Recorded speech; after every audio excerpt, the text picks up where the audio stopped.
આજે તો ભાઈબંધ એવું થયું કે એના પગે પાટો બાંધવો પડ્યો। હા તો જય શ્રી કૃષ્ણ મિત્રો, આજે થઈ છે પૂનમ એટલે આપણે જવાનું છે મંદિરે દર્શન કરવા માટે અને એની સાથે આપણે ખૂબ બધા કામ છે એટલે એને આજે પટાઈ નાખડો। અને પૂનમ ના દિવસે તમે જે રખડવા જાવ છો એ તો કોમેન્ટ કરો, मैं नहीं बताऊंगा। મંદિરે જતા આપણે મળી જઈએ કાર્તિક કોન્ટીનો કાકો અને કાર્તિકો તો જો મસ્ત બેબી ડોલ જેવો લાગેલો છે ને। मैं बाबा टिल्लू टिल्लू नाम मेरा बाबा टिल्लू।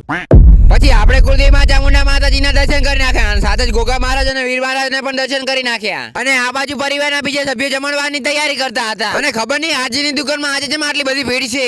અલે આ તો બધા નવરા છે એટલે ટાઈમ પાસ કરે છે, તું તો કોમ કર। અને આજે તો સાઈલો ટોટોનો હેરતો જતો એટલે મને કે મારું બ્લોગ માં કોક હારું હારું કે એમે વળી વળતા પકો વળી લેવા છે તો વળી બેવો કઈ કરેલા છે। પછી અમે બેસી ગયા જમવા માટે અને આજે તો સાઈલો હેડીના એટલે જબર ખાશે। ખાઓ માં કસમ। અલ્યા પૈસા હવે તો બ્લોગ બંધ કર ને મને શાંતિસર ખાવા દે। એટલે હું તો શાંતિસર ખાવા દઈશ પણ આ તો ચીડે તો જો ડીગુ અને માર ભાઈ આ બે તમને શાંતિસર ખાવા દઈશ એમ કહો પેલા નહીં। પછી ઘણા દિવસ પછી આપણે મળી જાય જગુ અને આ બકુલિયો પણ આ બકુલિયો તો જો કનાંગત વાતું કરેલો છે। बाबू मेरे को माफ कर दो, मैं तुम्हारे बिना नहीं रह सकता बाबू। પછી આપણે રવાના થઈ જાય પુના પર જવા માટે કારણ કે આ પહાડ બેઠો ને રેડિયા એનો પગ ઉતરી ગયો છે એટલે આપણે તો હવે જવું પડે। વાત તો સહી है। પછી ફાઇનલી ભાઈબંધનું પગનું ઓપરેશન થાયરું છે અને જો જેવી ટેકનિક છે એ બંને મને પણ હેરાન કર્યા અને આ ભાઈને પણ હેરાન કર્યા। ગાર પહેરતા પહેરતા બોલો ટ્રેક્ટર ઉભું રખાવવું પડ્યું। આજે પૂનમ થઈ એટલે આપણે આજે કલાપીર દાદા દર્શન કરવા માટે અને કોણ કોણ દર પૂનમે દર્શન કરવા આવે છે કોમેન્ટ કરજો।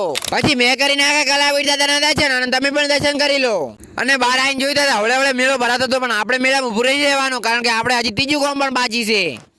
ठीक है समरिया। પછી આપણે આઈએ થરાની અંદર કવર લેવા માટે અને આ લીધું આપણે આઈફોન નું કવર કેવું લાગે છે કોમેન્ટ કરજો। સાચું કોને તો ખરાબ લીધું છે પણ ભાઈબંધને તો એમ જ કહેવાનું કે બહુ સારું લીધું છે। तो साला बहुत नीच आदमी रहे। सांप को देखा और तेरे को देखा तो पहला सांप को छोड़ के तेरे को मारना। પછી તો શું આપણે થરા આવે એટલે નાસ્તો કર્યા વગર ના જાય એટલે આપણે આવી જાય પાવભાજી ખાવા માટે। ભાઈબંધનો પગ મસ્કી ગયો એટલે દેખાડવું તો પડે કે મારો પગ મસ્કી ગયો એટલે આપણે તો કઈ નાખે બાટો। અલ્યા એ એવું જઈ નહીં, આ તો પગ ટાઈટ છે ને એટલે બાટો લગાવશું ને મને નહીં શોખ થતો કોઈ બાટો લગાવવાનો। પછી તો શું બાઇક ને મોનો કોટો પાઈને આપણે થઈ જાય ઘર તરફ રવાના અને આ દ્રશ્ય જોઈને તમને કોઈ રીલ યાદ આવી? પછી ઘરે આવે ત્યારે તો આપણા ઘરે આવી જાય નંચકડા મહેમાન અને આ તો ખબર નહીં કાર્તિકો ના પીછે બે છે માલા મસ્ત લાગેલા છે। પછી મેં કરી નાખી મારા ભાઈબંધ અંગાત મસ્તી એટલે એને બેહાડી દીધો દોડિયામ। બસ લો આજ માટે આટલું, મળીએ આપણે કાલના નવા બ્લોગ ની અંદર।